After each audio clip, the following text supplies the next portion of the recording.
Le Flash Info avec le centre de stockage de la Manche. Et un week-end marqué dans la région par cet effroyable drame de la route, une collision entre deux véhicules hier après-midi sur la commune d'Auvers, près de 40 ans.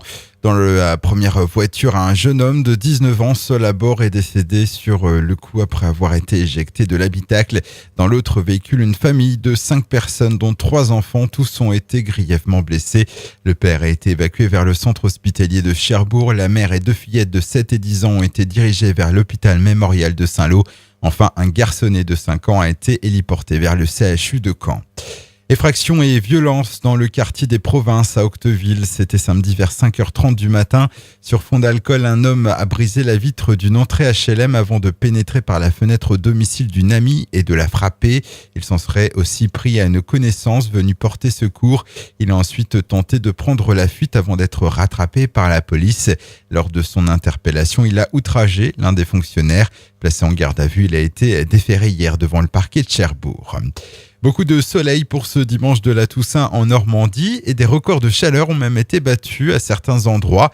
On a relevé presque 23 degrés au meilleur de l'après-midi à Lisieux, 22 degrés à Granville et à Caen.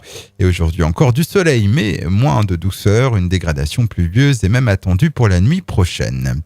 Ils étaient environ 600 personnes à se rassembler samedi matin devant la mairie d'Épieux pour soutenir le Gros B.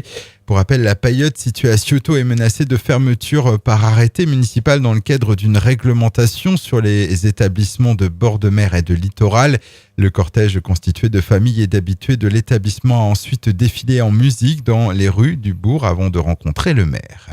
Et puis ce week-end également, l'espace culturel de l'Essai accueillait le festival Les Demoiselles en campagne, 10e du nom, et en cadeau d'anniversaire, un record d'affluence battu avec près de 700 entrées. Au total, 7 artistes se sont succédés sur scène, sans oublier les expositions et les débats autour de la condition féminine. Le Flash Info vous a été présenté par Landra, centre de stockage de la Manche à Digulleville. Pour en savoir plus et visiter notre centre, 0810 120 172, coup d'un appel local.